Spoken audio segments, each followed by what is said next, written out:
This video is going to be about boiling point determination of a liquid using the capillary tube method. So what I have set up here is a hot plate with a water bath on it. It's just a little bit of water in a beaker, and I have a clamp prepared above it to hold our boiling point apparatus. Now our boiling point apparatus is going to be a thermometer rubber banded to a small test tube that has a capillary tube inverted inside it. So what that means is that the open end is at the bottom, and you'll see I have a level of liquid about a third of the way up the test tube. You really only need a little bit. If you're heating it to high temperatures, you want to have a little bit more, so maybe a third to a half filled, just to avoid boiling off all of your solvent when you're heating it up. Now what's going to happen is I'm going to stick this in the hot bath, in the hot water bath, and I'm going to slowly heat it up to its boiling point. Now the boiling point of the liquid inside this test tube. Remember that boiling point is the equivalence between vapor pressure of the solvent or the liquid and the atmospheric pressure. So what's going to happen is it's going to force all of the air out of the capillary tube. Remember, the capillary tube is inverted, so some liquid has gone up the capillary tube. When the vapor pressure of the liquid reaches the vapor pressure of air, or rather the atmospheric pressure, the air inside the capillary tube will be forced out and bubbles will start to come out of the capillary tube. Upon cooling, we're going to basically turn the hot plate off, and we're going to slowly cool this down and wait for these bubbles to stop.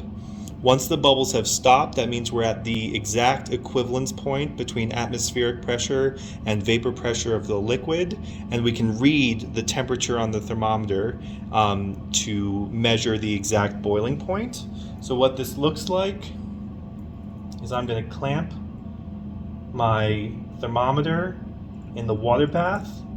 I'm going to make sure that the level of liquid inside the test tube is below the level of liquid of the water. So we're heating all of the liquid inside the test tube evenly.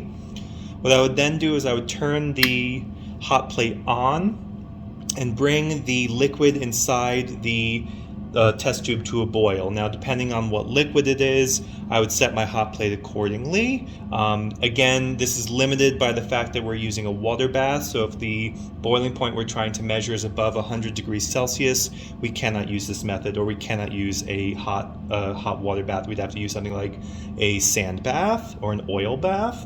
So again, we're waiting for the liquid inside the test tube to boil. We'll see bubbles come out the end of the capillary tube. And then I'm going to turn the hot plate off. I can even fan it to make it cool down a little bit faster, or I have the water stirring so it can cool down a little bit faster. And I'm waiting for the bubbles to stop coming out of the capillary tube.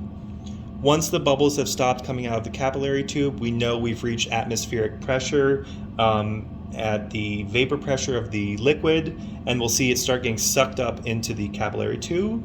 It's at that point we measure the temperature. Will have gone up and then cooled and come back down. At that point where the bubbles stop, we read the temperature, and that will be our effective boiling point of the liquid.